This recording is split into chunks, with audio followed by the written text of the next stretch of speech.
Good evening, everyone. Welcome. I am the Ravnos Archon. My name is Will, and I'll be the storyteller this evening for our chapter, Salem by Night. We have jumped to October 26, 1984. Things have changed in Salem. We discussed the new Primogen, how the Nosferatu is amicable but cold. Malkavian is stuck in 1941 Nazi Germany, even so far as wearing his SS uniform. The Ventru, which is a new seat, is at least one of the few allies the group has because it is Anastasia. Um, the Tremere has come from Chicago and has had some hometown discussions with Melvin. The Toreador is a bona fide Southern gentleman, uh, which is just the way the new prince likes it. And aside from Ashling McGinty and Tommy Shepard, who were the Bruja and Gangrel Primogen from the previous prince. Everyone else has been replaced, and the whole council, the whole Primogen council, is just whitewashed of Anglo-Saxon faces. The group learned that Otis King has openly defied the prince, and has the only reason that he hasn't made West Salem a barony is because Grant Reynolds has declared himself Baron of West Salem. He has a coterie of 4 that kind of roam the cities of West Salem. Uh, we learned that Mustang has been staying in her apartment.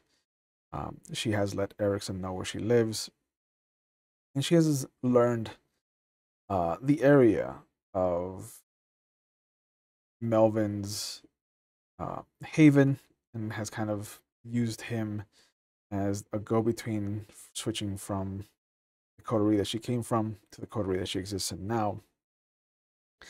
Connie and Melvin still live in the tower. Lydia has stuck around for some time, trying to finish up and to rework father's research. We learned that Antoine Malcolm Davies might be given a harpy position, but we also learned that Nikolai has left to the old world and gone radio silent. But where one mentor has left, another has returned, as we found out that Frankie Crow has come to Salem and has restarted the Crows Club in West Salem in particular. A couple of familiar faces have made themselves known to Mustang.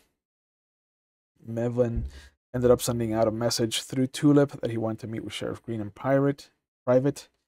Uh, she also revealed that she hasn't seen Malcolm, the old Nosferatu Primogen, since he was replaced. But it is an interesting time for the coterie, since Melvin was also offered the position of clan whip, and so he represents the order of what it is to be a Nosferatu in the city. The group met up as far as Melvin and Mustang. They shared information. Mustang introduced Melvin to one of the members of the Crows Club that came with her. And then the two of them headed over to Salem Town, the Red Eye Lounge, which has been some time since they've been there. They saw that it was, as every Friday, the wet t-shirt contest. And as soon as they entered, the office door opened. Mustang recognized the well-dressed silhouette of John Coulson, and he revealed that Gretel had foretold their visit to him, almost down to the minute. They were offered a table. They accepted as they were waiting for Otis to arrive. And although one of Otis's coterie members is in the office, another is in the catwalk above them. This is Dmitry Korchagin, the gangrel member of their coterie. It was the surprise of having Elizabeth Gurnsey sit at their table that really shook things up last episode. And we left off with Guernsey getting real comfortable sitting across from the two of them and asking if they were up for a run. And this is where we find our pair this evening. Although we are missing Melvin, we have to catch up with Connie.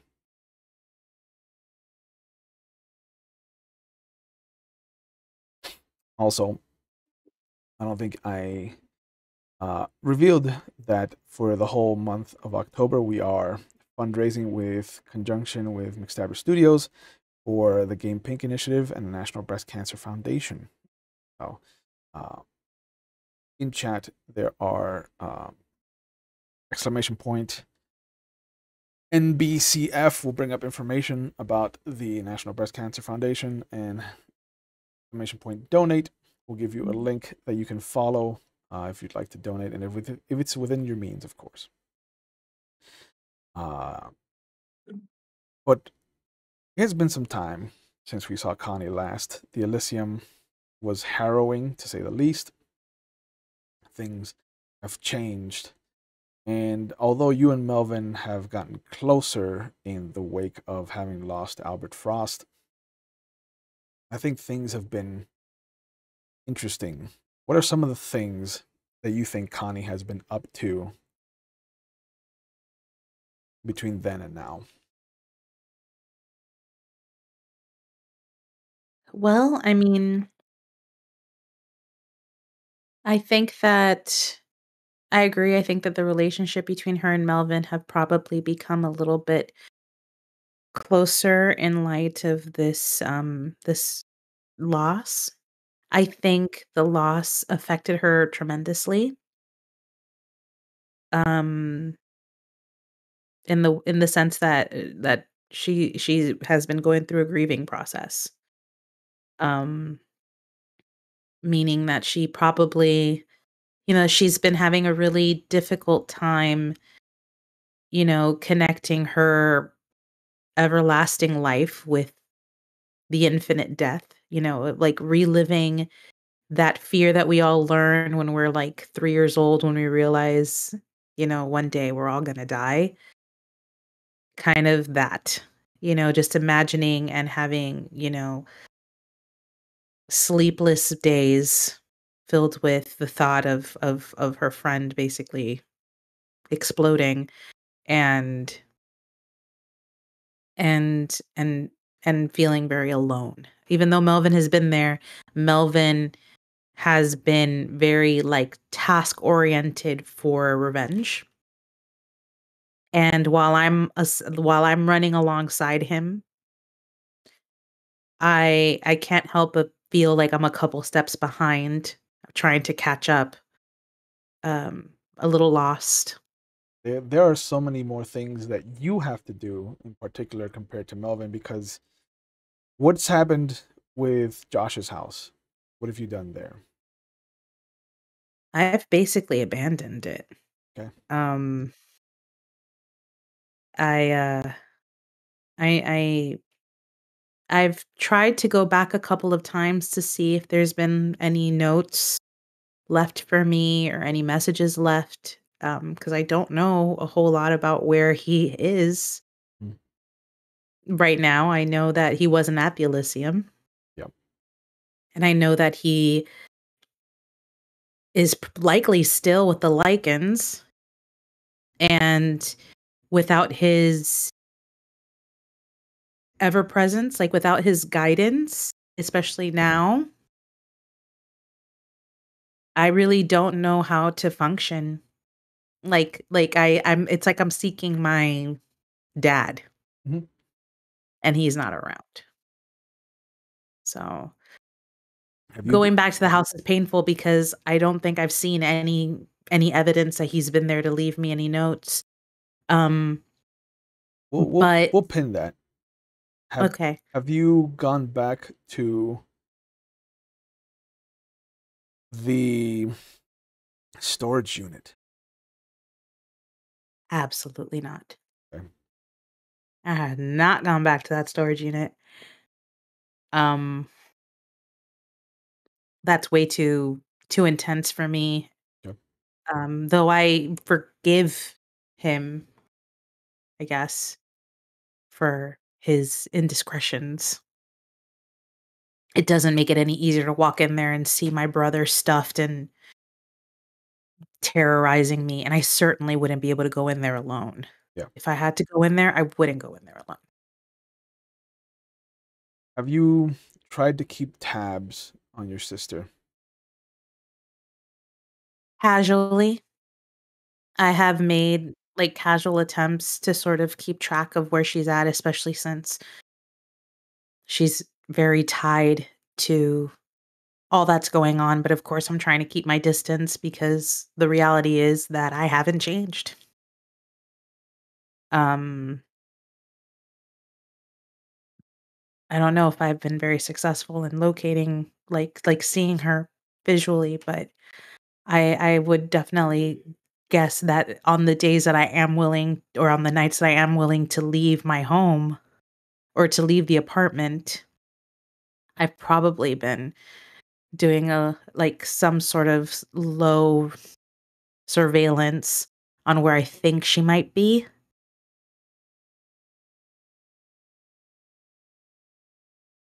How would it feel to Connie if she saw her starting to get close to Sheriff Green? If I saw her getting close to whom? To Sheriff Green. Sheriff Green. Concerned, confused, suspicious. I think she would also be kind of scared because she certainly wouldn't she doesn't want her sister to become a new enemy to her. Her sister was the only, like, happy tie to her human life, knowing that she was out there, hopefully growing up safer than she was, and to see that she's spending time with Sheriff Green is scary, and she doesn't wanna be further disappointed. Yep. Let's say that one night you roll up to Josh's house and you can see a shadow moving around inside. It's about his size, just shy of 6 foot, well built. Um, Same kind of old classic boots, jeans, um, or rather like the old kind of cotton slacks, and just a longer than average coat, kind of coming down just past the buttocks, almost where the thigh starts. And there's a traditional like cowboy hat in one arm, in one hand.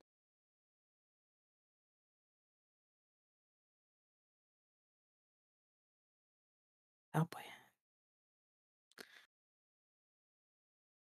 Well, I definitely want to investigate. Okay. I know that house better than anyone. Mhm.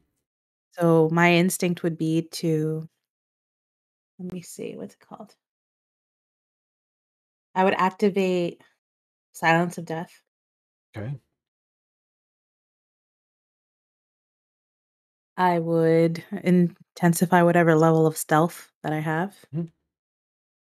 and I would, are there any, like,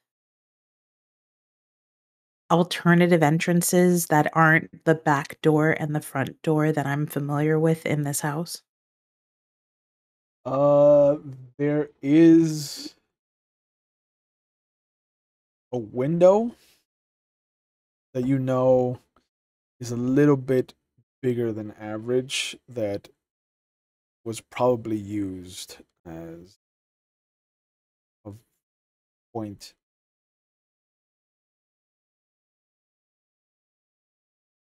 Okay. Would I be able then to I guess I would try to get as close to the house as possible so that I can see through one of the windows in the dark and notice if the figure looks familiar to me besides the shadow. Like, You, if I could see features. yeah, yeah. You move around the window right as he gets to the point where you would be in clear view of it. You see that he is moving the bed to the side, that he's actually looking into the hole that Josh had created. The, Okay. the gentleman looks to have short black hair just at the nape of the neck, a bit of a beard, fully black, but with little streaks of white, um, kind of at the jowl lines and coming up or out from the temples and down into the beard itself. Very soft blue eyes, and just a set of two parallel scars that run down, uh, almost like a V from one part of his right eye, from the outside part of the right eye, and the inside part of the right eye down towards the middle of his cheek, and they interrupt his beard. Um, He doesn't look familiar to me? Not at all. That's my husband agreeing that. Can you hear him laughing? No, no. Oh, thank God. It's joyful, and this Oh, isn't a joyful moment. as long as he's having fun. Uh, okay. Can I hmm, You hear him kind of whap the hat against his thigh. He's just like, God damn it, Jonathan, where the fuck are you? Or Joshua. John? Joshua. Joshua. God damn it, Joshua, where the fuck are you? Okay. I would then I don't want him to see me. I'm scared of talking to this guy. Is there anything about his person, anything else? Like, can I see if he has any weapons? Yeah, you give me a wits and awareness roll.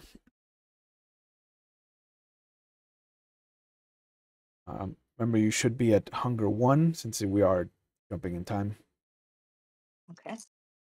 So we'll assume that you've taken care of yourself.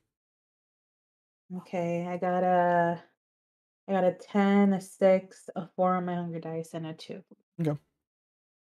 When he hit his thigh with the hat, his coat moved to one side, and you could see what looks to be a revolver in a holster. Mm. Kind of cowboy vibe out of him. It's low hung. It's got the cord wrapped around his thigh. You can even see that he does have like a, a belt of bullets. Hmm. Yeah, I'm not talking to this guy. He's gonna like on me. I'm gonna keep an eye on him. I'm gonna see how I'm not gonna go into the house and see what he's up to in there. Yep. But I do eventually want to follow him. Okay. He ends up, you see him writing a note and leaving it underneath the um what's it called, the rotary phone on the kitchen counter. Steps out, and after a moment kind of lets out a heavy sigh. He brings his fingers to his mouth, and you hear him give out a sharp whistle. and from down the street, you hear a horse neigh, and it starts to gallop towards him. What? Is this normal? Isn't it the 80s? It is 1984. And this man's just gonna ride down the street on a horse? Yeah.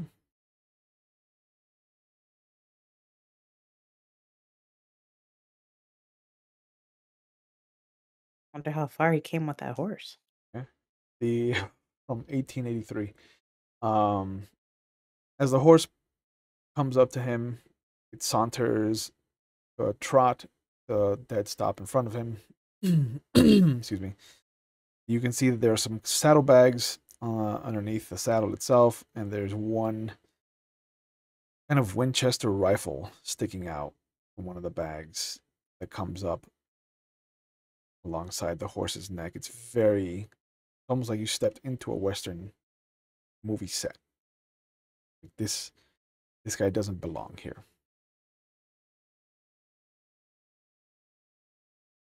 I cower further into the bushes, or wherever the hell I am,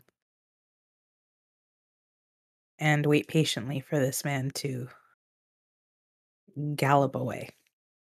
And he does. Um, he's very gentle with his horse, though. Like, he's very caring. And after a moment, kind of looks around. It almost looks like he sees you in the bushes, but you don't know if he's looking at you or he's looking past you. And mounts up and starts to ride in the direction that the horse came from. Okay.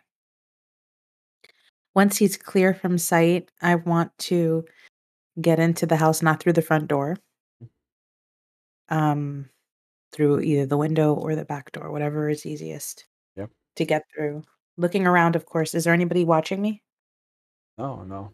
The only people that would be on their front porch, kind of hanging out, having a good time, getting ready for Halloween.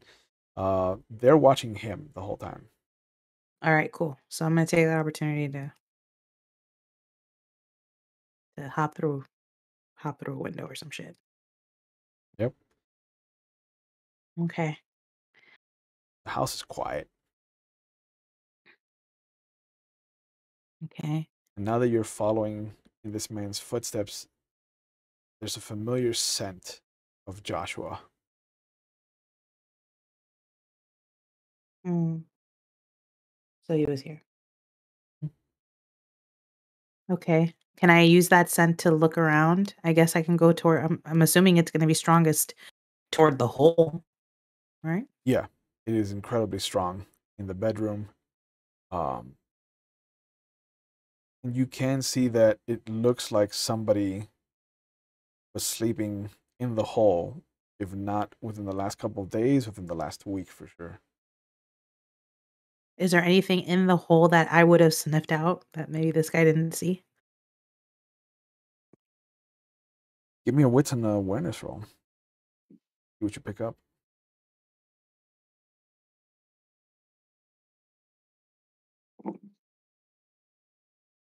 I got one success on my hunger dice. Everything else is like a 3, 3, and a 1. Oh. Uh, there's nothing strong. It seems like it's you just missed him. But you also get another scent. Something Hmm. pungent, like not a wet dog, but definitely something feral, canine, Hmm. lupine, one might say. So he came in here to hide or sleep. Okay. Alright. I'd like to go to the rotary, please, and has been left for Joshua. The note that has been left for Joshua says, "Came looking for you. Got your request. You can find me at our bar, and it's signed Thomas. Thomas? Thomas.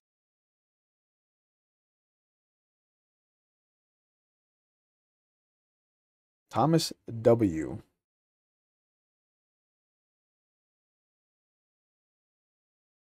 SW. Okay.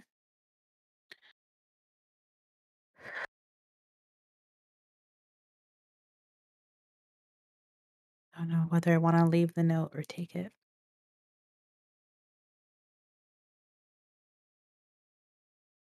I'll leave the note. Okay. But he's gonna smell I was here too. Probably.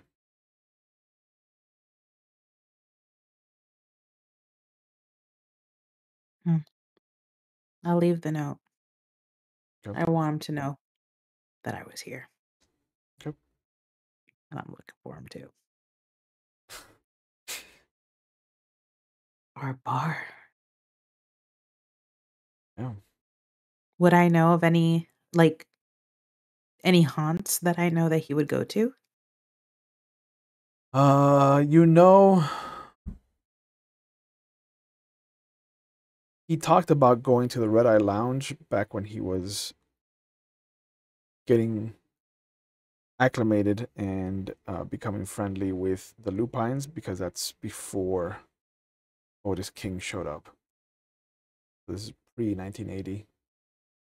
Mm, He talked about another bar that was out of town mm, on the way to Portland, mm. but the name escapes you.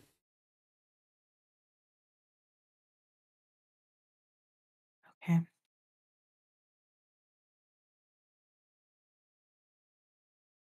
You know where I'd still like to go? I'd like to go to the bank. Oh, okay. Is it open? The bank in question that you have his information for doesn't have any lights on as far as the actual street side access is concerned. Mhm. Mhm. But the building that it is attached to is 3 stories tall, and the top floors all have lights on.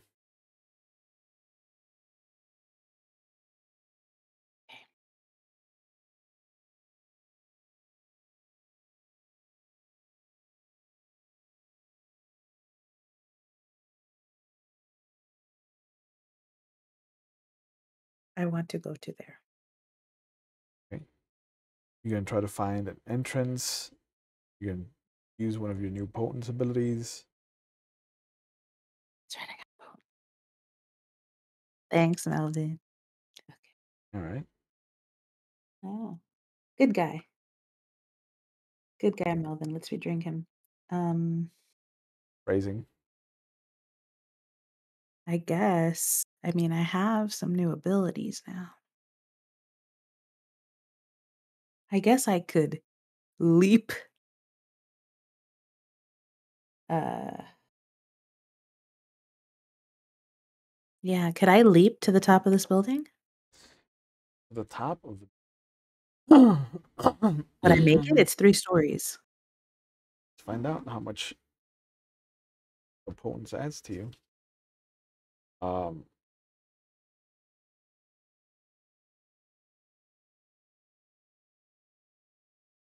okay, so soaring leap, you can jump a number of meters equal to 3 times their potence level vertically, or 5 times their potence level horizontally. Uh, you can jump vertically 3 times 2 is 6 meters.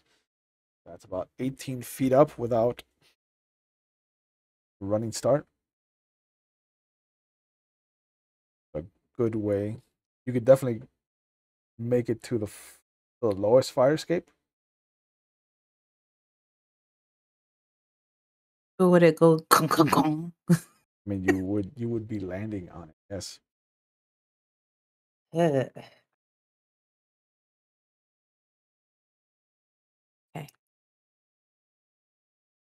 All right. What are the limits to minor collisions? Silence of death. I'm like, can I just be like when I land with silence? But I can't. If I collide, it makes a noise. Yeah. Okay.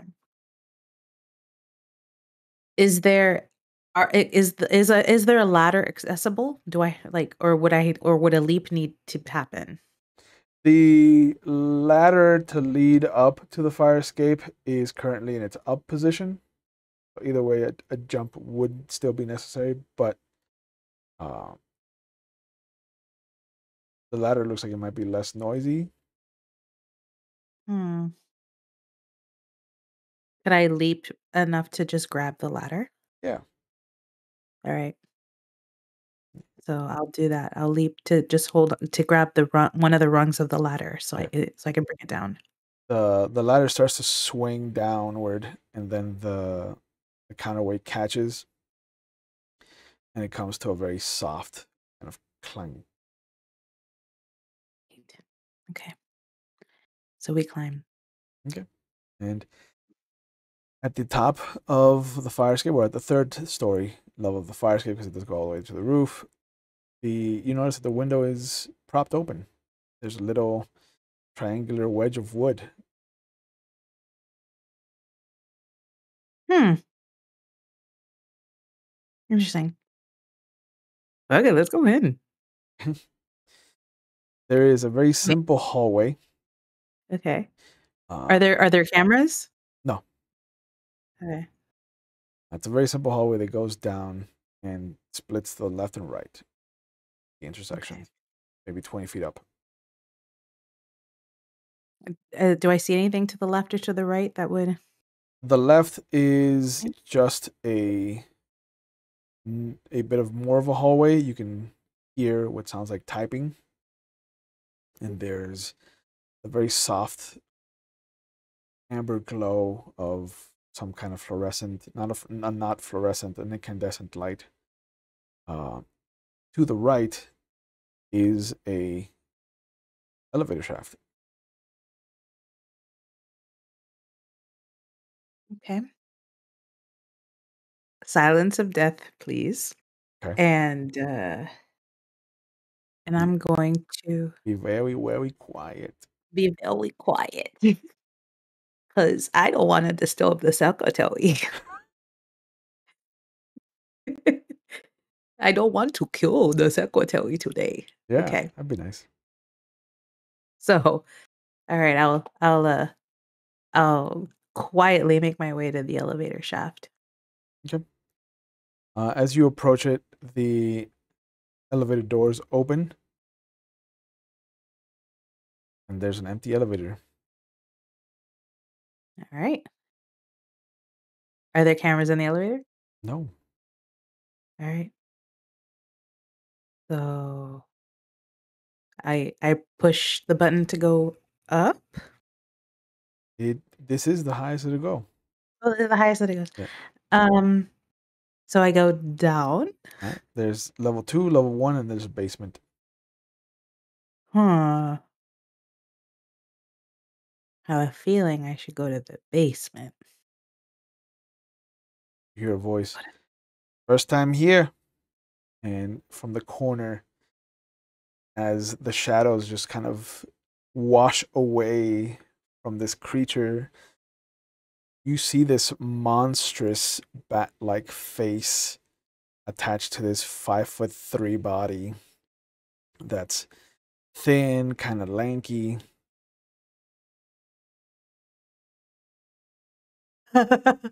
Does he look like he could kill me? Like, is he gonna kill? Does he look aggressive? No, not at all. He's got a what looks to be a Superman t-shirt. It's faded. It's the blue, the red, and the yellow. He's got an overcoat over it. He's got ripped jeans that look like they're not fashionable just yet. They're just like from constant use, and just these very kind of sloppy boots that have what look to be a child's set of shoelaces because they don't go all the way up. Hmm. All right. I tell him, nice shirt. Hey, thanks. You a fan? My brothers were. Oh, okay. We used to play Superman in the backyard. I was always Lois Lane. That's kind of weird. I guess. Yeah. Like, Well, you know what Superman and Lois Lane got up to, right?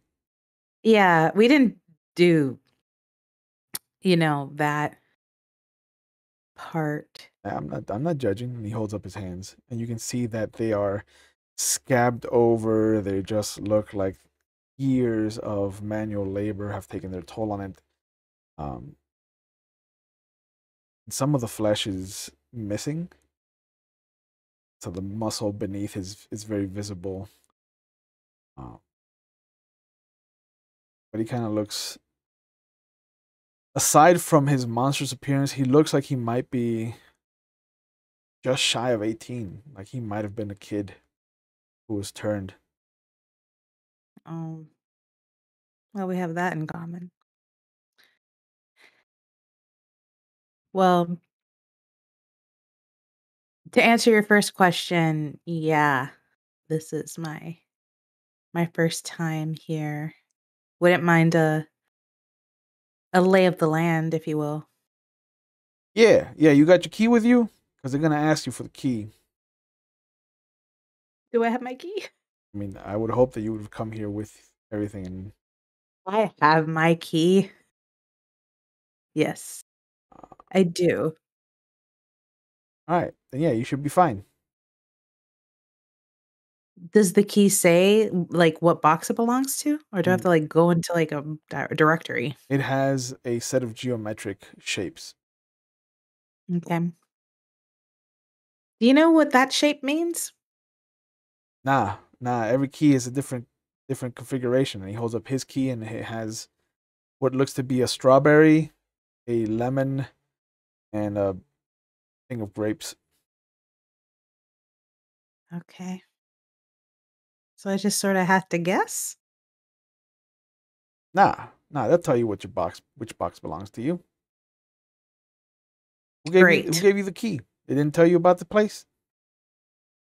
We didn't have a long time to talk. Okay. He leans into you. He's like, "You want to trade keys?" I guess it depends on what's in it. So, how about we'll chat about a tradesies after I see what's in the box. All right. Okay. The elevator dings at the basement, and he holds out his hands. Ladies first, I guess. Thank you. Do I okay. Thank you. And outside of the elevator, there's just a hallway.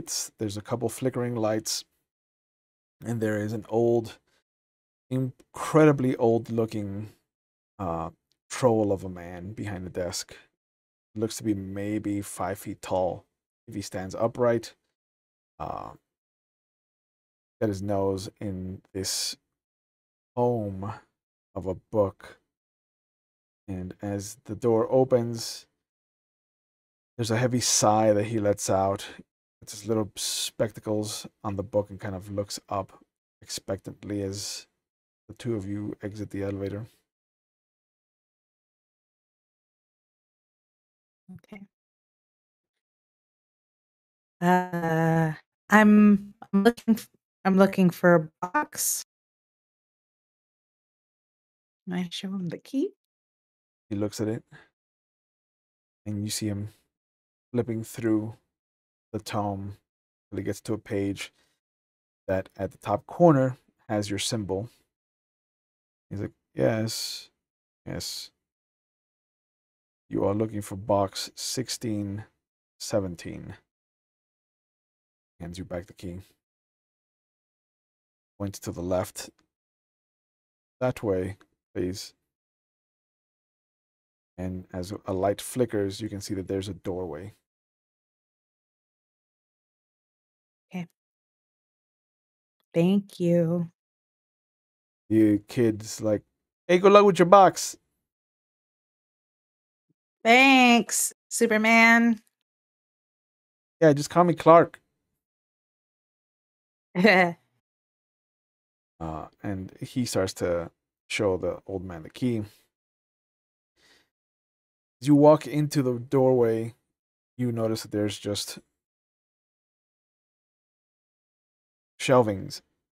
And each shelf has a list of numbers as to what boxes they hold. And there's a directory that tells you where like the 1600s are. As you make your way over there, you find box 1617. It's one of the bigger boxes. It's about 2 feet deep, maybe 18 inches tall and 26 inches long. Wow. Is there like a table I could drop this at? Like a viewing table? Sure. All right. I I carefully grab the box. It's heavy. Well, I'm strong. Yeah. And there's something inside that sloshes. There's Oh, something liquid. oh God. Um, okay.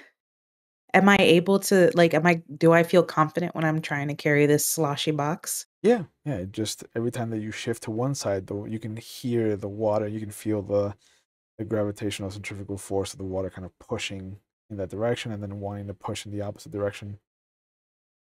Whatever it is that has the liquid is not big. It does not take up the majority of the box, but it does take the majority of the weight. Okay. All right, so I'll set the box down gently and I'll put the key into the lock and well, I'll look around. I'm assuming I'm alone. Yeah, yeah. The kid, you can hear Okay. the kid somewhere else. Okay, good. All right. Let's have a look. You pop open the lid, and the first thing that gets your attention is there's a head in a jar. There's a head in a jar. Yes. Head in jar. Yep. Gross. Is it a head that I recognize? No, no, but it is incredibly well taken care of. It does look like a woman's head, Oh short boy. hair. Eyes are currently closed. Um, Short black hair. Okay, thank God her eyes are closed. Okay, I'll set her aside and turn it so she doesn't face me. Okay. Anything else in here? There are what looks to be a set of clothing. They are bloodstained. There are a pair of boots and the same kind of two-piece belt that Thomas was wearing. Only this one doesn't have any bullets. There's no revolver in the holster.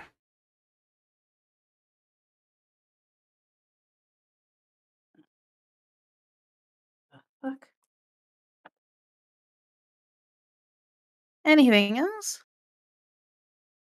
There's what looks to be a journal, a leather-bound journal, but it's written in a language that you don't understand. Damn it. We Looks should have come here. Well, fucking Alfred was still with us. It looks like either it's a cipher of some kind or it's a made up language. Okay. And as you pull it out, you hear, Joshua, is that you?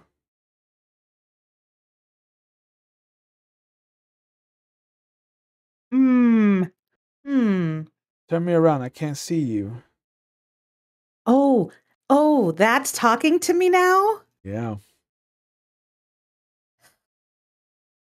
Yeah. Okay. I I before I turn her around, I say nothing. I'll just turn it around. Okay. Yeah. The eyes are open. They're a soft green. Um, the mouth has the prominent feature of the fangs being full display. This is a vampiric head. And it does its best to kind of cock its head as it sees you. And you hear that thunk as the side of the head hits the glass jar. She kind of closes her eyes and a wince. And she's like, You're not Joshua. No, sadly. No, sorry to disappoint. Is he dead? Um, no, not that I know of. No, and I would know if he died. Hmm. Um, Who are you? uh, I'm Connie. Never mentioned you. Well, I'm one of his children, if you will. Oh, broke his promise. Well, he uh, he sort of um he sort of gave me this key and told me to come here and look in this box. Um and I'm just as confused as you are. All right, Connie. Uh Well, you have a simple request then. Just put me out and let the sun do away with me. what? No, I would never do that. Um may I ask who you are? My name is Amanda. Amanda Marie. Okay. I was his wife.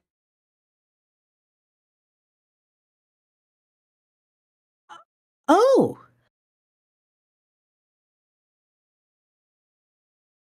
nice to meet you. She smiles Uh, awkwardly, the fangs very prominent. I wish I could say the same, Connie.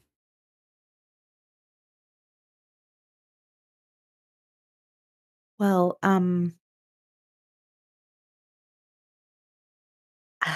I I don't know if what you wanna hear is that he's still alive, but I believe he is.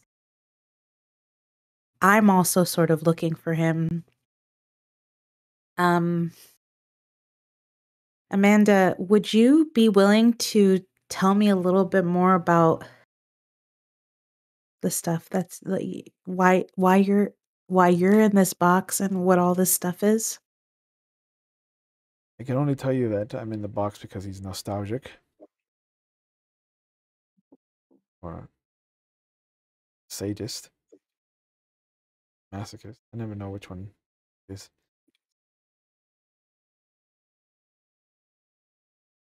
He trapped you in here? Keeps me away in here, yes.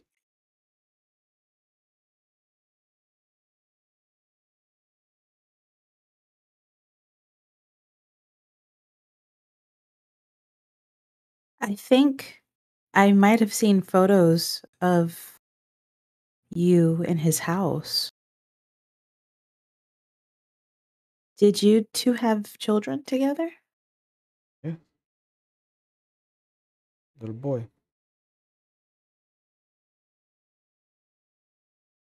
What was your boy's name? Colt. Colt?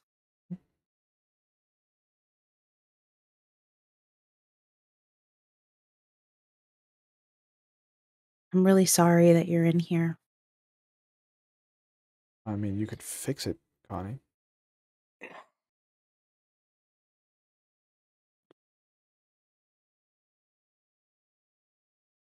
Did he do this to you?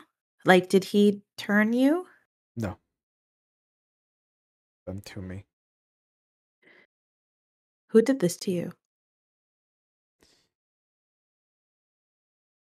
His name was Baron Richmond. Augustus Richmond. He's one of the coal barons. The coal bear. We lived in the Kansas territory back then.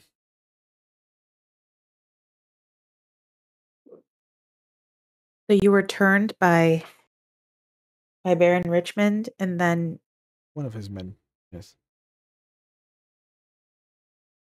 did did Joshua remove your remove your head? Yes and no.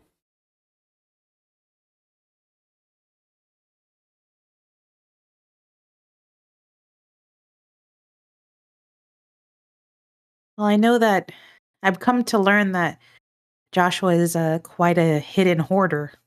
He certainly likes to collect stuff. Just in our house. Oh, I can imagine.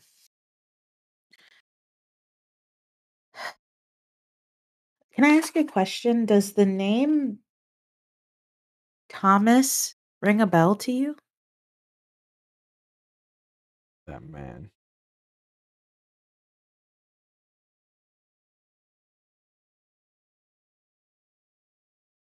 Who is this man? I He's saw him come into the house today. the one that created Joshua.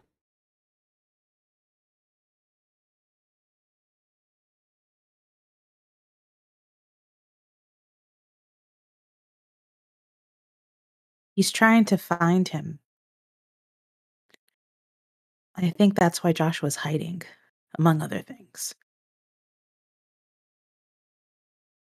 Hell follows that man.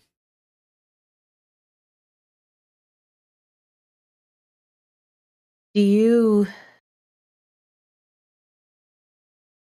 know where they spent time together? Did they ever go to like a bar or restaurant? Like do you know where they've met before? I know I'm asking you a lot of questions. What year is it, Connie?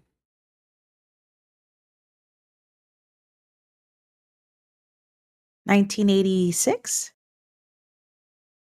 I have not seen.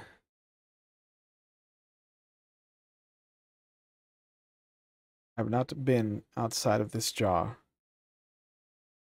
for almost 80 years then. Gracious.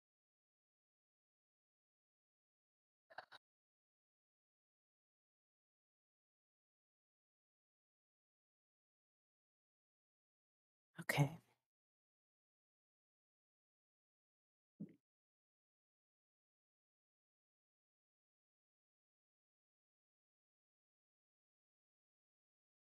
You have to forgive me. I'm a little overwhelmed by everything you've told me and frankly by your very existence. Blood magic is a powerful thing, dear.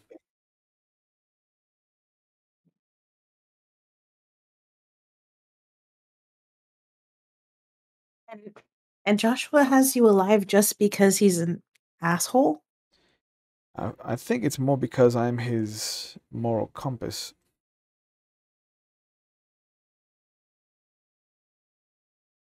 Comes to me in times of trouble. And it's been 80 years. Since I'm in a jar, yeah. It's the alternative, though.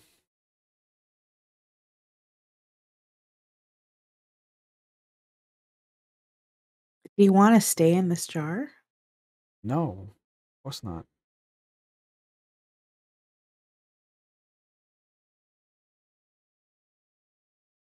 Do you want to see Joshua again before saying goodbye to this earthly place? It would be nice. Well,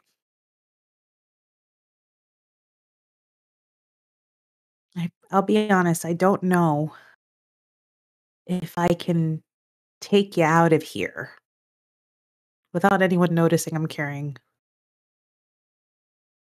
a head. And I'm on the run too. Oh, the apple hasn't fallen fall from the tree then. It's been a really weird few months. But you know what? Would you like to come with me? See some new scenery? Sure. Beats the box. Okay. I can't promise it'll be comfy in this bag here. But I'll definitely try my best to keep you safe in there. Good. Um, do I have a piece of paper Yeah, or something they're that I can leave stationary for you there. to write? They're stationary there? Yeah. Okay. Uh, all right. So I'm gonna leave a note for Joshua. Yep. I'm gonna say, uh, took the jar and the journal. Find me. See. Okay. So I'll put the journal in my bag too. And close the box. You said that the other items were his clothes, Mm. boots, and the belt. Yep. The empty holster. For now, I'm gonna leave those in there. Yep. Okay, I'll lock it up, put it back away. Carefully place Amanda Marie into my bag and ask her, if you can, please, let's just be quiet until I open the bag up again, huh? Oh, sure. Just keep these show tunes to myself. Right on. Okay. And yeah, I I close up my bag and I start walking out. Okay. The old man at the desk kind of nods to you as you walk by him. The elevator opens up without you needing to push the button. Where are you gonna go? I gotta leave. I got a head in the bag. You sure I do. I I make my way back to the tower. Yep. There's a note that has been left for you. Melvin has taken off with Mustang to follow a lead and meet up with Otis at the Red Eye Lounge. You can meet up with them there if you'd like. Okay. I'll mount Amanda in a windowless room and tell her, Do you warn Lydia about Amanda? "Oh, I will. Lydia, Lydia, don't be alarmed. This is Amanda. Be nice to Amanda. Amanda, this is Lydia. She's the daughter of a friend. She's very nice. I hope you two can shoot the breeze a little bit. We got some stuff to do. But Lydia, keep an eye on Amanda. Make sure that she has whatever she needs. Make sure she's not in any direct sunlight, if you will. You know what I mean? Lydia kind of cocks her head at you. This is serious. Very serious. She She's very nice. she taps on the glass, and Amanda's eyes open up, and she's like, "Don't tap the glass, please." And Lydia jumps back 10 feet. I know it's alarming. It's okay. I'm sure you two will be fast friends. Oh, can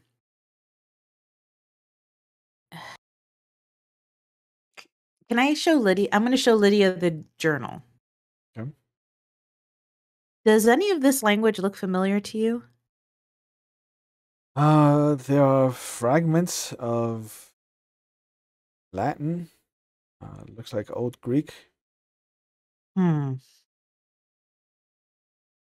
I know you're very busy going through your dad's stuff, but if you find the time, would you mind also taking a look at this and seeing if there's any information you could pull out of this that could help us?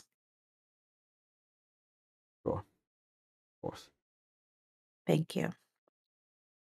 And Amanda, if you know what any of this is, would you mind helping Lydia too? And Lydia just kind of like shakes her head at you, saying, "No, no, no. It's quite all right. I think I can handle it on my own." Okay. All right, well. Thanks, ladies. Okay. I just awkwardly Yeah, don't just know what to leave. do. Just I walk just away. I'm just gonna walk away. How It's been a weird day. how are you getting around? Because Oh, my Chevrolet legs. mm, Well, no, I have money. mm, I do have money, so I could technically take a cab. or I don't have. I'm guessing they took the van, right? no, Mustang drove. Oh, Mustang drove. Mustang has a car. Yeah. Okay. Well, I'm taking the van. Okay. So as you head off to the Red Eye Lounge, we'll pick up with Mustang and Melvin at the lounge themselves, and I'll let you know when you arrive. You can be part of the situation.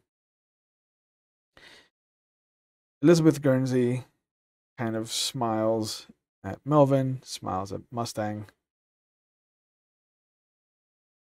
You all looking for a run?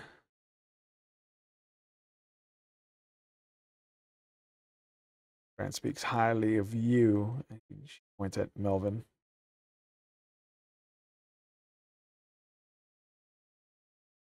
He awkwardly nods. He turns to Mustang. I'm going to ask John Coulson about Otis. And he gets up and walks over to the office.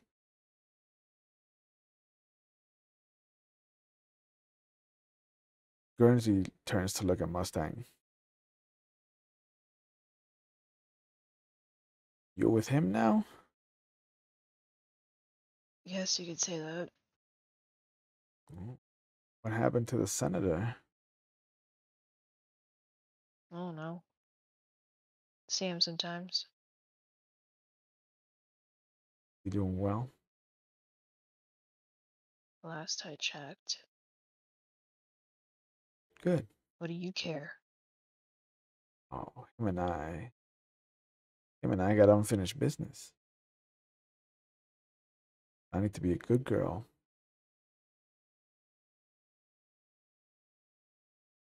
Second time I see you today, Guernsey. Oh, you at the Crows Club? Yeah, What are you doing in that area, if I can not ask? important. I bet it's not important. What are you doing there? Oh, it's not important.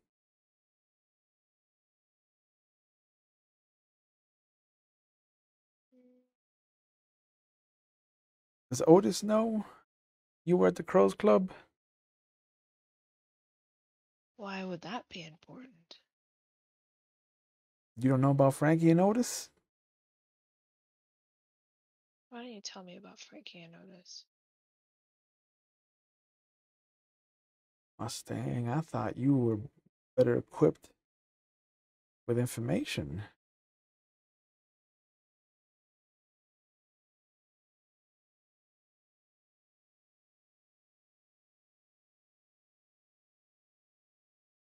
You know who I was with at the Crows Club?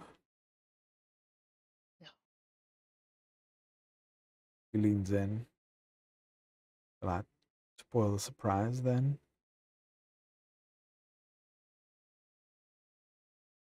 What does the name Gertrude Hanzig mean to you? I know that name, right? You have heard it before. I've heard it before.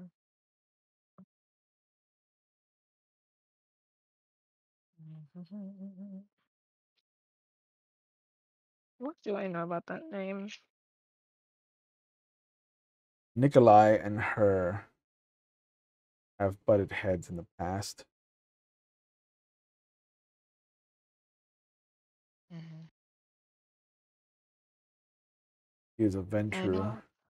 Right. I know of her. Yeah.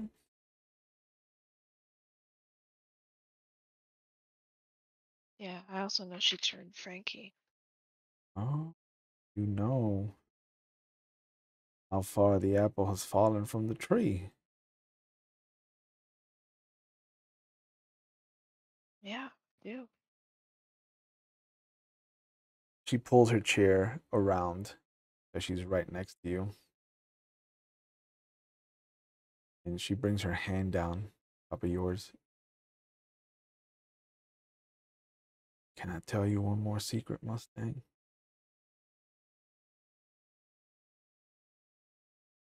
Can I tell you who else Gertrude is responsible for in the city? And excuse me, before she can say anything, she is flung out of her chair against the far wall. And you see people starting to rush out.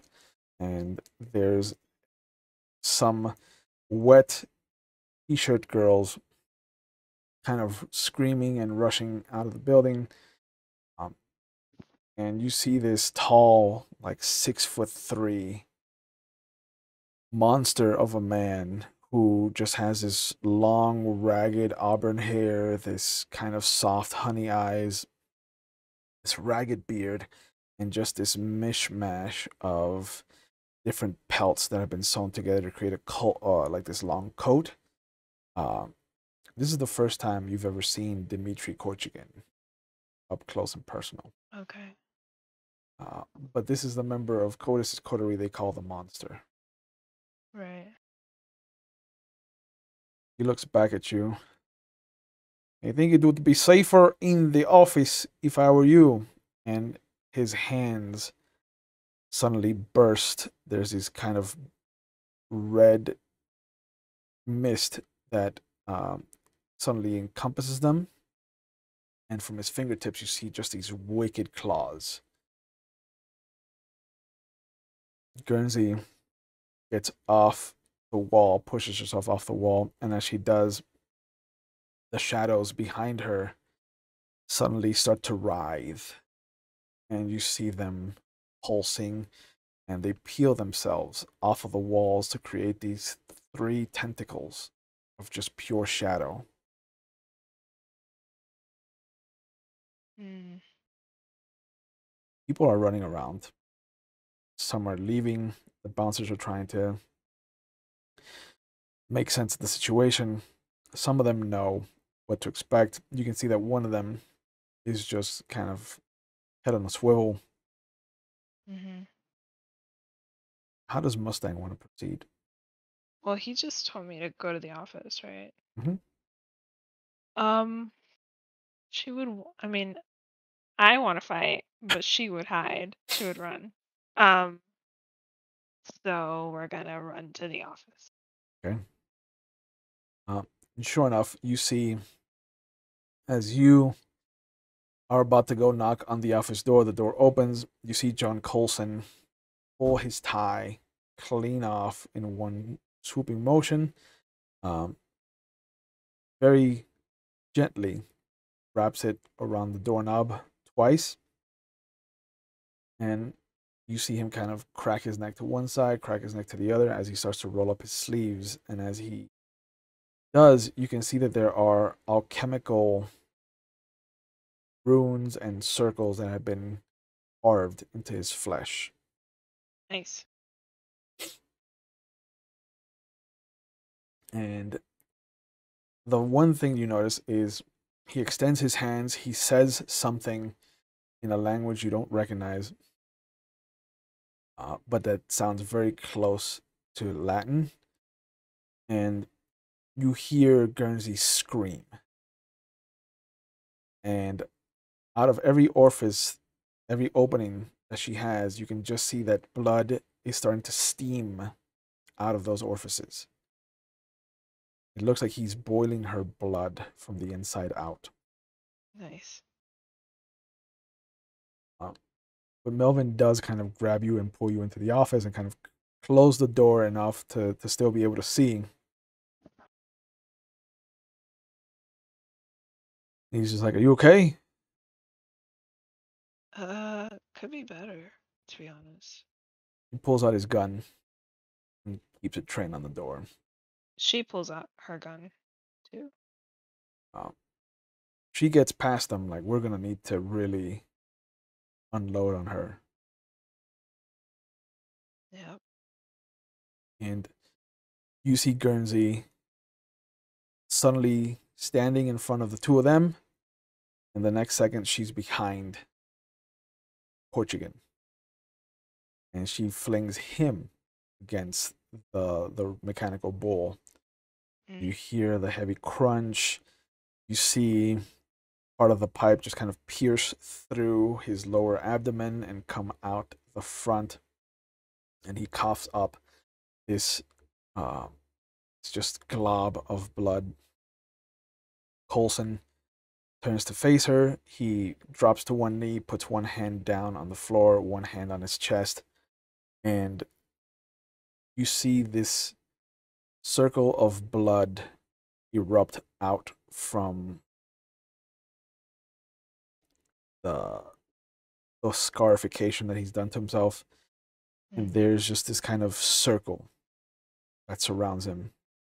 And as he stands up and starts to move towards her, the circle moves. It kind of flips forward, following him like Lego pieces, or those kind of old Wheel of Fortune tiles that they just kind of flip forward, following him.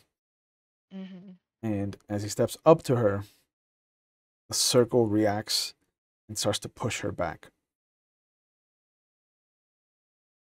And he just very calmly, just kind of tisk, tisk, tisk.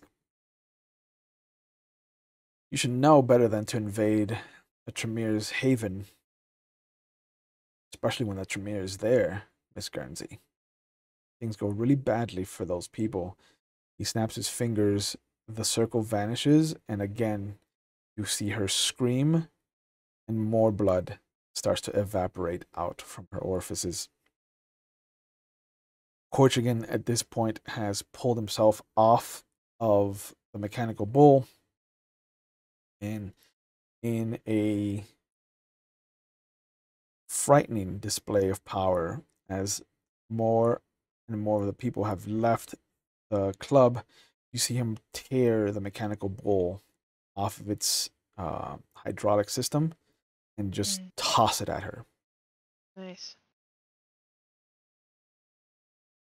Two of the tentacles of shadow just shoot up and wrap around it and just divert it harmlessly as she kind of steps towards Coulson. Melvin, at this point, fires off a round. Is the door open?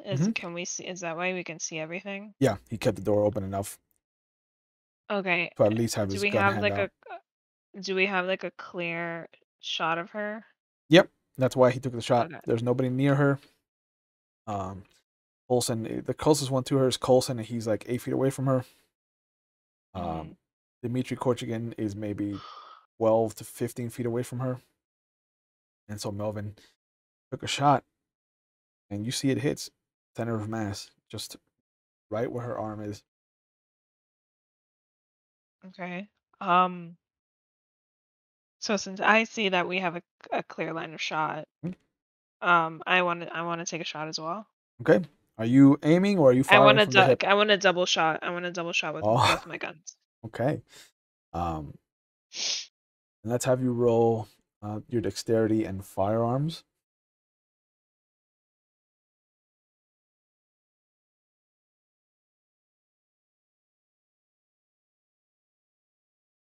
Okay. The 3, a 10, an 8, and a 4. Okay. Um, so she is not going to dodge it.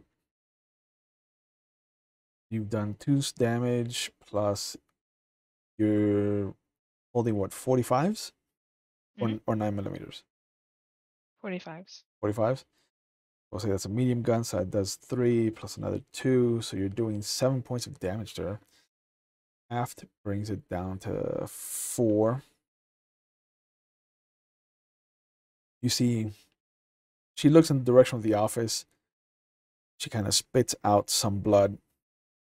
Oh, sorry. Well, they're 9 millimeters. My Okay. bad. Okay.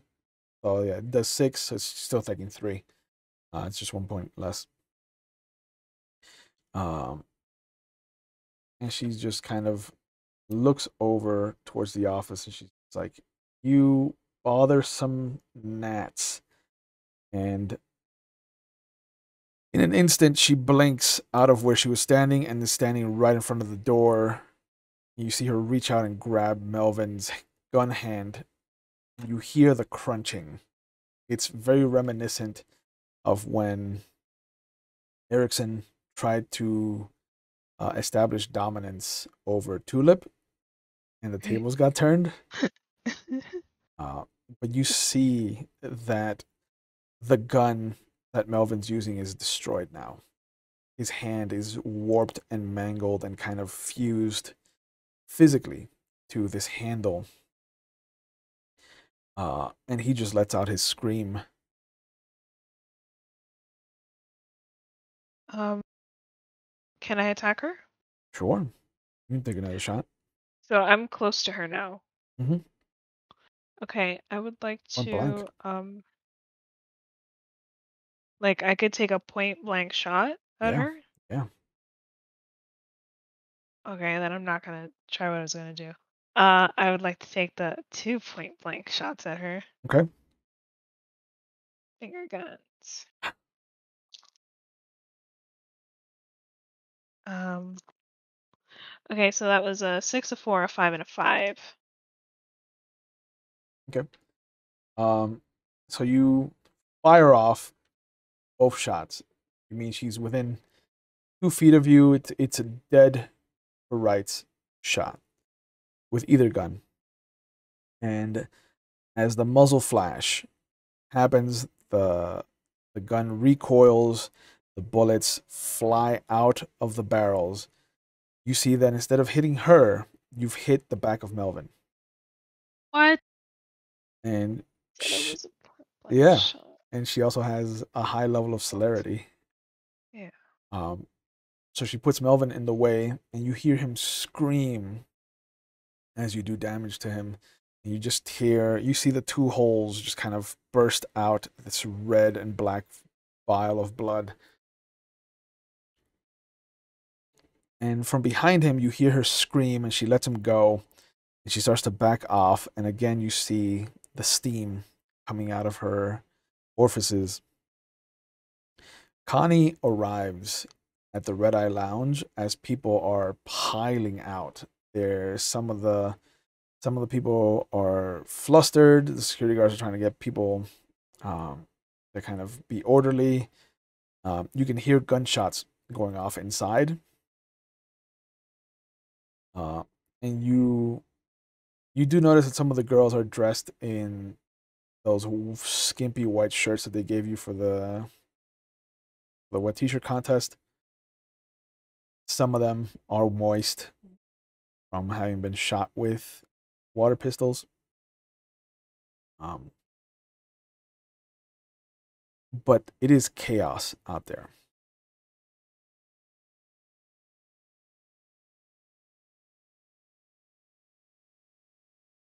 Oh shit. Yeah. Okay. Okay. Am I able to get into is it possible to get in, or is it just people like trying to get out? There's people trying to get out. The bodyguards aren't letting people go back in. Excuse me. They're trying real hard to get everybody that's in there to come out because there's still some heroes. Gotcha. So the bodyguard isn't gonna let me in. Okay. I'm gonna go around the back Okay. and see if there's an employee entrance. There is. Is it open? It is not. Great. If I look up, do I see any windows or You I don't know, know that anything like that? there's a top access that leads to the catwalk. All right. Okay. Do I jump? Can I jump Yeah. to get there? With Soaring Leap, it's easy to just vault up and land gracefully. 18 feet. Okay. More than enough to clear the roof of this All building. right. I'm gonna do my superhero leap. Yep. And you vault over the side of the building. It's very successful, not compared to the first time Albert tried to vault the railing on the riverboat, and that ended poorly for him. It did. But you vault the edge of the building. You roll into your standing position. You can see the access hatch is actually propped open. Oh shit. Okay. You hear that the I music has wiggle. stopped. There's the flashing of the lights still. But when you open the hatch, you see down into the club below. You can see the catwalk. You can see what looks to be Elizabeth Gurnsey in a fight with John Coulson, who was a member of Otis's coterie, and Dmitry Korchagin, who is a other member of Otis's coterie that you know for a fact is a gangrel like you. Oh, balls. Yeah, but I have the element of surprise. Okay. Um, but I can. Okay, you broke up a little bit for me. Am I able to see Melvin and Mustang? No, you do not see them. Okay. Well, that's my priority. I need to find them. If I activate Eyes of the Beast, will that give me any other advantage in the dark? The club itself isn't dark. There's plenty of lights, and there's a swing of color lights that kind of come back and forth. So visibility isn't the issue. It's the fact that the angle that they're at from you is what's keeping you from being able to see them. Mm. Once you land inside the club, though, you'll see them. Okay. Is there an area that's is there a darker corner in that has access from this catwalk that I could drop into that no one might, that the chaos that I might be able to be shielded by chaos from the chaos? Yeah, easily enough. Nobody's focusing on the catwalks, so it's very easy to just kind of plop down and crawl to a dark corner. Okay. I'll do that. Okay. And once you get situated in your dark corner, you do see at the doorway to the office, Melvin Looks like he's on the floor. There's a puddle of blood around him. He is holding his hand to his chest. But it does look like Mustang has both her guns out and she is trying to find some opening to shoot. But Okay. Guernsey just pinballing back and forth between Dimitri and Coulson.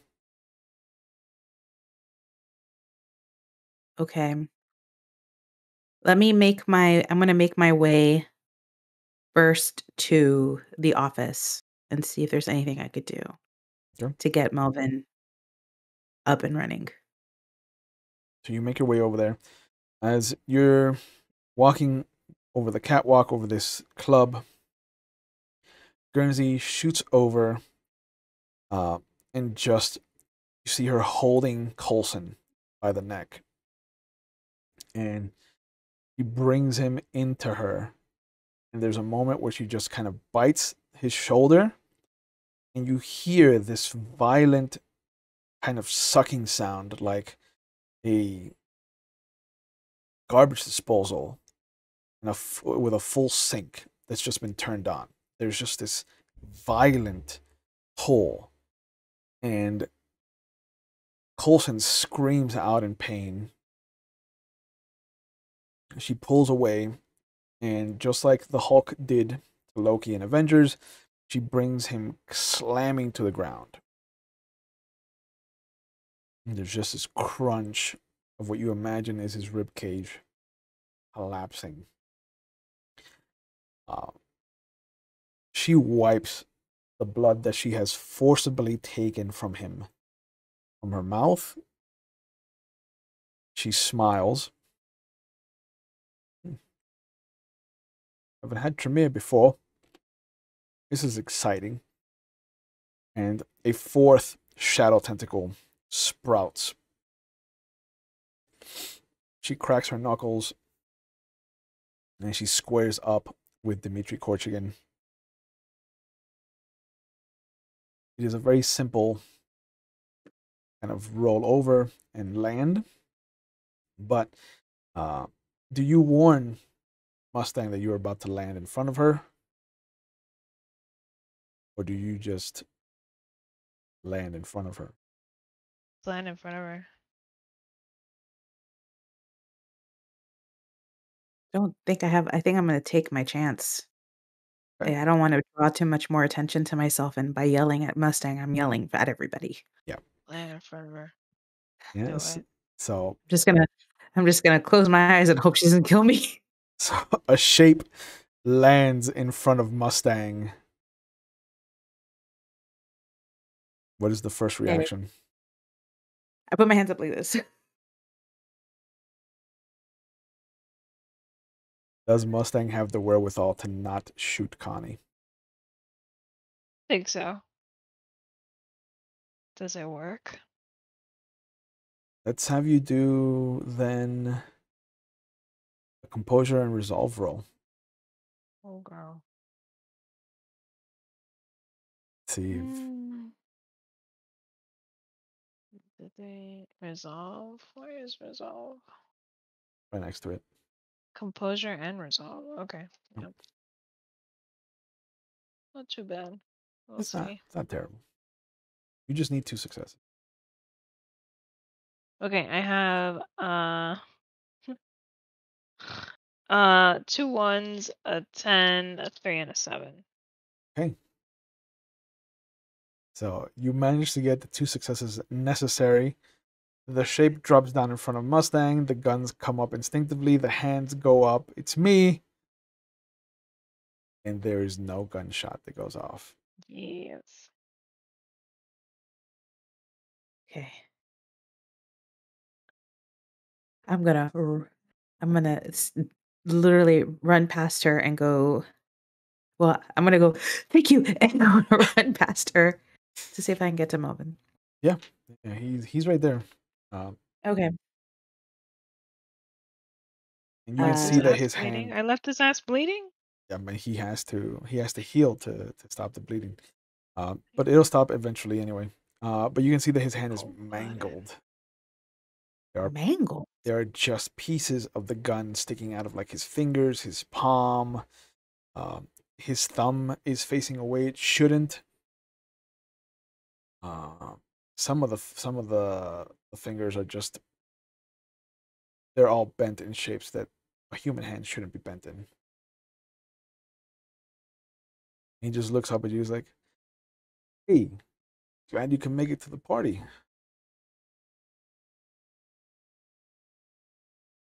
You look like you're having a rough night. Oh, I've had better. Okay. Is there anything I could do besides give him my blood to help? I don't want to. Right. I'm just asking. Is there Um. anything I can do? I have medicine. Like He. I have medicinal Right. Right. stuff. He hasn't. I just haven't used any of his blood to heal him because I want him to roll. Right. Because if he gets hungrier, I want him to be responsible for it, not me. Okay. Excuse me. But no, he kind of looks over and he sits up and you see him just reach out and just slowly go to close the door. Like maybe if we just real quiet, she'll forget about us. Who? Mustang? No, Gurnsey. Oh, I don't want Mustang. Mustang can't forget. She No. almost she could have killed me a few minutes ago. Oh, I don't want her to forget about me. I want her to remember I'm here. Oh, Guernsey. Gotcha. yeah. Okay. I feel like shit. I should probably help Mustang, right? I can't just be in here. You're bleeding. I don't know what to do with you. Yeah. No, I'll be fine. Divine, I'll be fine. I'm just gonna I sit don't want right to just here hide it. in the I corner. fucked up. He Shit. crawls into a corner and just like away from the door. Okay. Um, is there anything in the room that I could cover him with so that he's even more concealed? Like a jacket or a Yeah, blanket yeah. or Coulson something? Coulson has a jacket there. All right. I go to Melvin, listen, until we figure whatever the fuck you are out, I'm gonna put this on you so that you could be. I know that you can be invisible. I get that, but like in the event you can't, I'm gonna throw this on you. Yeah, yeah. Don't look at me, and I'll become invisible. Okay, whatever. I'm gonna just here, just have this. Okay. He takes it with his good hand. All right. All right. Cool. So, I know you can't tell me what's going on. Um. Chaos, So I guess. chaos So is I guess I'm going just. on. I guess I'm just gonna go out swinging then. Okay. And the other one's a gangrel. Yeah. You can kill me. We have powers. Okay. All right. Fuck it. Let's go out. Okay. Um, you come out and you see that while you were dealing with Melvin, Guernsey has been pinned to the floor. Corchigan has his knee on her neck, and there's a very familiar, ugly face of uh, Manny Smiley Garza kind of standing over her, holding her down, uh, holding her both what looked to be the broken arms of hers behind her back, and Otis is standing over her, uh, helping John Coulson up to his feet. Otis, this is the first time you've seen him since the Elysium. He looks like he's a changed man. Like the very clean cut suits that he wore, that he was proud of wearing, they seem to be a thing of the past. Like he still has the slacks, he still has the dress shirt, but there's no tie. The top couple buttons are unbuttoned. You can see his undershirt underneath. His sleeves are rolled up. There's no vest. And his hair is no longer kind of kept down and maintained. Like, it is wild. It is a loose kind of lion's mane of just this wriggly hair. And he sees you, and you see for the first time what must be a long time for him. He smiles. He just kind of opens his hand. Connie, good to see you.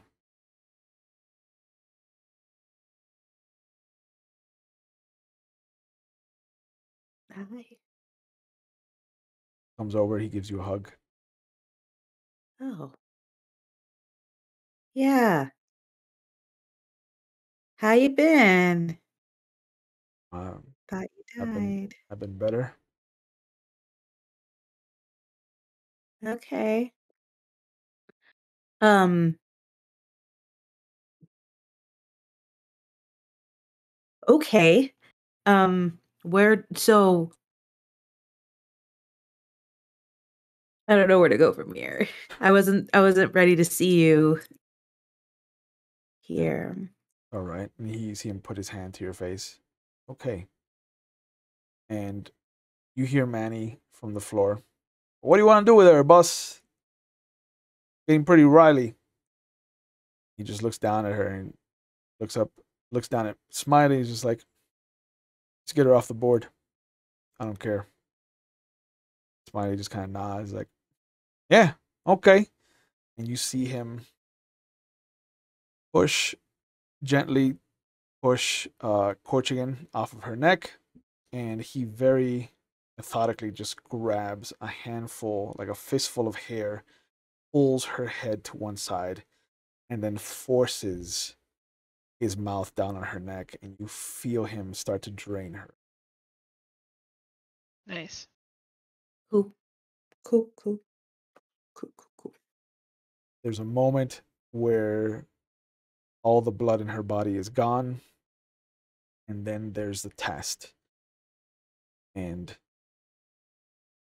she goes and starts to scream and for the first time, for all of you, this is the first time that you've ever heard a beast scream through its host. This is a creature, a hunger that is about to be erased by another hunger, by another beast. As Smiley is technically committing one of the rules, is technically committing one of the crimes known to kindred society, which is diablerie. This is when you drain a vampire of their soul. Gnarly. But in doing so, you become more powerful. Oh shit. Like the Highlanders taking other immortals' heads. And there's a moment, the voice, the scream, the agony of Elizabeth Gurnsey ends. And the body starts to become desiccated like a husk. And he pulls his mouth free. And he just kind of brings his hands behind his head. Okay. That's one piece off the chessboard. Tell you that right now. He ain't coming back in the sequel. And there's a laugh as Dimitri kind of understands the joke and he's like, yes, I get this. It's movie reference. And Manny just gives him a finger gun and he's like, hey, you getting it.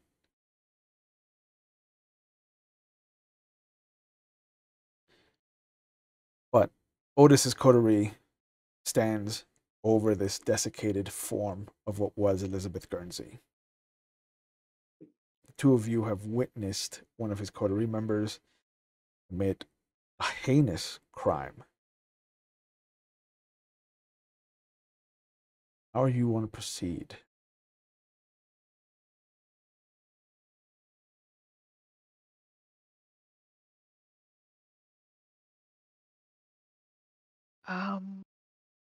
Where am I?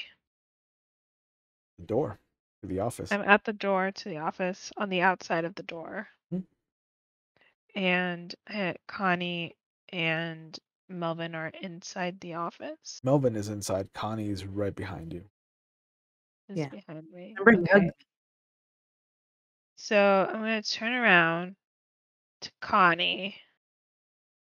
And that was pretty gnarly. Oh, yeah. Have you ever heard a scream like that? No. Hey, Melvin, have you ever heard a scream like that? Since both of you turned away from Melvin, Melvin has become invisible. Right. Okay. Okay. Oh, I don't want to be here anymore. No, let's go. I think we should I, go. I think we should go. But how are we going to get Melvin out of here? Can we know that Melvin's there though, right? Yeah, you know he's there. He Okay. didn't become invisible and then just teleport away. Right, okay. So do we have a clear shot of an exit from the office? Yeah. Everybody's kind of cleared out the bar, except for Otis and his coterie and you guys. I think we should just go through the door Yeah, we quickly. can't leave Melvin. No, let's get Melvin. Okay. Between you and I, let's get Melvin and let's get in the car and let's go. All right. So let's open the office and Melvin, You feel a hand on your we gotta get shoulder. the fuck out of here now. We gotta go. Grab one arm, grab the other. Yep. Mm-hmm. Will he be able to like stumble out? Yeah, Or does he need as it long like carry? as the two of you are holding up his weight, he should be fine. Just looks like All you right, two cool. are holding an invisible sack of potatoes. All right, cool. So let's make our way around. You came in a car, right? Yeah, my car. You came in your car. I brought the van. I'll Um, bring the van around, so that way you don't have to cut through the front. okay, sounds good. Okay. All right. So I go and grab the van and I try to bring it over to the back of That's the. as you're about to leave, Otis kind of steps in front of you. I don't have to tell you that everything that happened here stays between us, right? He kind of smiles again. And it's not the warm smile that you remember him having. This is cold. This is mechanical. Only to Connie. Yeah. Well, he's Okay. stopping Connie, but he's talking out to the coterie. Right.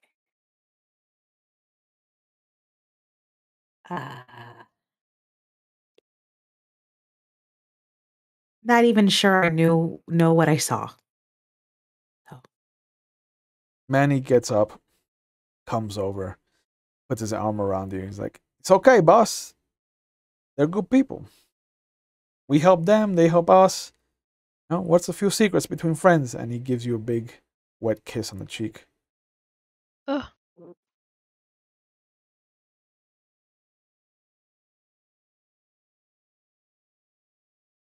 And with that, Otis kind of nods, steps out of the way. Oh, Manny vouches for you. You're good enough in my book.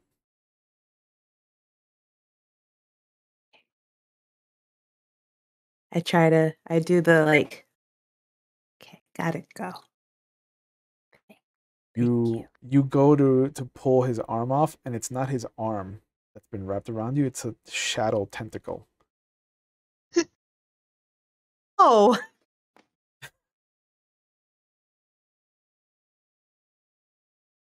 like he like came up behind her and like had a shadow tentacle just like Yep, plop down on her shoulder. nice. Oh my god, favorite character. And he kind of looks at Otis like, I like what I can do now. It's gonna be very useful, man. And he just kind of sets some of the tentacles up to create a stool, and he sits down on them. And just he has this big smile that just makes his missing skin just make the smile so much wider. His ingenuity never ceases to amaze. Okay. Well, I try not to react too much to what I do, what is on me. I sort of Mustang is amused. Like incredibly amused. Like Yeah. like amused. But yeah, so you go, you get the van, and Melvin very painfully makes his way into the empty back. He just kind of slides out of his obfuscation at that point once there's no one around and he's safe in the van. Where do you guys want to go?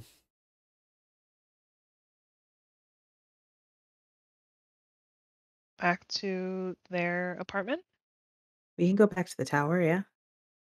Do you I'll drive the van. You could follow in your car? Yep. Okay. Okay. Yeah, let's go to the tower.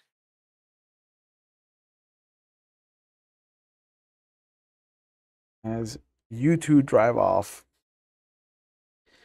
the bouncers kind of start to take care of everybody, making sure that everybody's getting home safe, keeping everybody that shouldn't be inside outside, and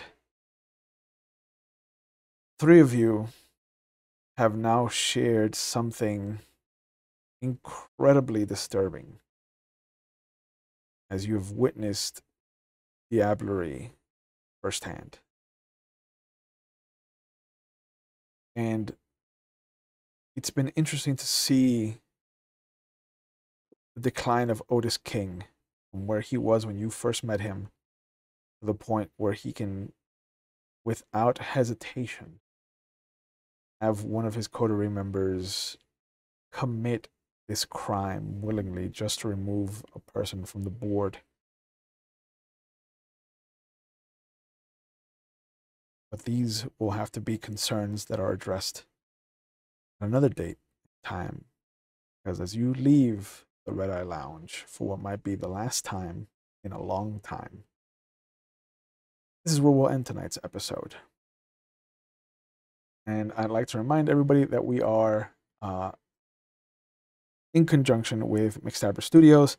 We're trying to raise money for the National Breast Cancer Foundation, NBCF. So if you are watching live now on Twitch, there are some links to what the organization is all about, as well as a link to donate if you have the means for it. It would help out tremendously, as we do have a current goal of $1,000 for the month, which we are nailing hard. We are above $700 right now, which is fantastic. If you're watching live on Twitch, as always, I'm also putting up some phone numbers to help with mental health, because it is a serious matter to us here at the channel. Mental health is part of our general health, and I think if you need to find help, you should have access to it. There should not be any stigma or taboo associated with that kind of situation, and it's okay to not be okay. And if you need to reach out, there are services available, readily available. If you're not in the United States, there's also a link going up right now in Twitch chat, so you can find the help that you need in the area that you live in. Please take care of yourselves. Continue to wear your masks. Continue to keep your distance. Continue to wash your hands. If you haven't gotten vaccinated, please go out and get vaccinated. We're still not done with this, and there are people who just are making it much more difficult than it should be. So if you haven't gotten vaccinated and you can get vaccinated, please get vaccinated. If you want to see more of me, tomorrow I will be on McStabber Studios running our second season of Mage, second edition, Mage the Ascension, which is set at 1985 Miami, Florida. It is a fun time. I highly recommend it. If you want to see me be a player, on Friday I will be on the Onyx Path channel, as I am part of a werewolf pack to show off and showcase their current Kickstarter, which is a fantastic book about all about the Armageddon and the stories associated with them. There's a bunch of new stuff in there. We might tease some of it, we might not. But otherwise, I will see you next Monday for our Anarch chapter of Vampire the Masquerade, Salem by Night. So then, please keep yourself safe, keep others safe, and I will see you when I see you.